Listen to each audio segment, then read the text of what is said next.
এই পৃথিবী একটা অপূর্ব জায়গা মানুষের বসবাসের জন্য।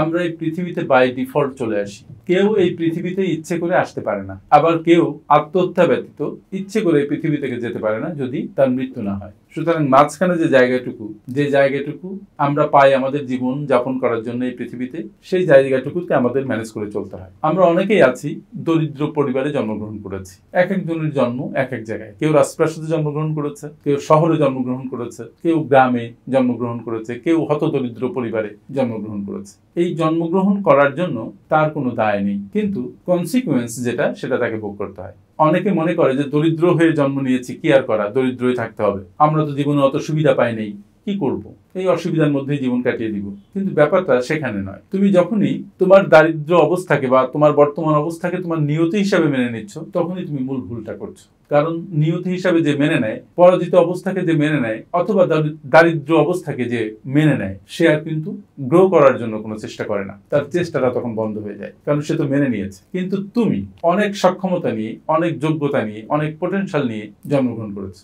তোমার মেধা বুদ্ধি, তোমার হাত পা চোখ কান একজন বড় লোকের চাইতে কোনো অংশে কম নয়। তাই যদি হয়, তাহলে তুমি কেন মেনে নেবে যে তুমি একটা দরিদ্র পরিবারে জন্মগ্রহণ করেছো বলেই দরিদ্র থাকবে? না তো, বরং তুমি তোমার সক্ষমতা দিয়ে, তুমি তোমার পোটেনশিয়াল দিয়ে, তুমি তোমার সম্ভাবনা দিয়ে অজয়কে জয় করবে। তুমি সর্বোচ্চ একটা জায়গায় পৌঁছাবে। একটা ফুল কুড়ি অবস্থায় যখন সে থাকে, তখন সে ছোট থাকে, কোনো ঘ্রাণ থাকে না তার। কিন্তু যখন সে প্রস্ফুটিত হয় আলো বাতাস পেয়ে, তখন কিন্তু সে সুন্দর হয়ে ওঠে, আকর্ষণীয় হয়ে ওঠে, সে সর্বোচ্চ লেভেলে কিন্তু বিকশিত হয়। আমার তোমার সবারই সর্বোচ্চ লেভেলে বিকশিত হওয়ার মতো সক্ষমতা ভিতরে ইনবিল্ট আছে।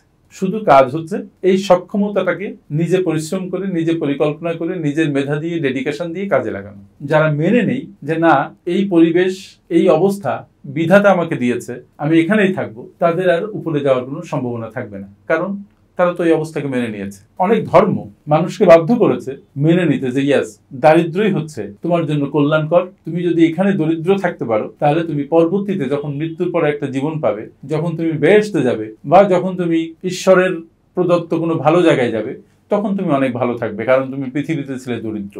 এই অবস্থা যখন তুমি মনে করো যে পরবর্তীতে তোমার সামনে একটা মূলা ঝোলানো হলো যে তুমি এখানে দরিদ্র থাকো, তুমি পরবর্তীতে যে খুব সুন্দর থাকবা, তখন তোমার আর উঠতে ইচ্ছে করবে না, কাজ করতে ইচ্ছে করবে না, নিজেকে বিকশিত করার প্রচন্ড ইচ্ছা তোমার মধ্যে জাগবে না। এই ধারণাটাকে ঝেড়ে ফেলতে হবে। ঈশ্বর আমাদেরকে গ্রো করার জন্য পৃথিবীতে পাঠিয়েছেন।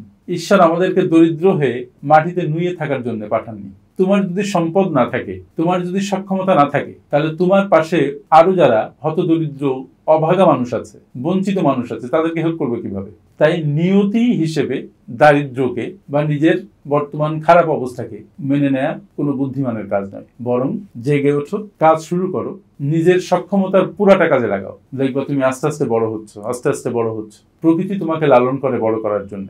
সুতরাং আল্লাহর যত ধরনের দান আছে, দয়া আছে, যত ধরনের সুবিধা উনি আমাদেরকে দিয়েছেন, সব সুবিধাকে নিয়ে তুমি প্রস্ফুটিত হও। তুমি নিজেকে উন্নত করে তোলো। নিজের ভাগ্য গঠনের জন্য নিজেই কাজ করো। তুমি যদি কাজ না করো, তুমি কোনো ফল পাবে না। তুমি কাজ করলে তখন ফল পাওয়ার আশা করতে পারো। তুমি একটা বীজ লাগালে 500 ফল পেতে পারো। যদি একটাও না লাগাও, তাহলে তো একটাও পাবে না। এটাই সায়েন্স। সুতরাং প্রকৃতির বিরুদ্ধাচারণ করা যাবে না। প্রকৃতির নিয়ম ভালো করে বুঝে সেই অনুপাতে কাজ করলে আমরা সবাই গ্রো করবো। সুতরাং নিয়তি হিসাবে কোনো অবস্থাকে মেনে নেয় কোনোভাবেই ঠিক নয়। থ্যাংক ইউ ভেরি মাচ আমার সাথে এতক্ষণ থাকার জন্য।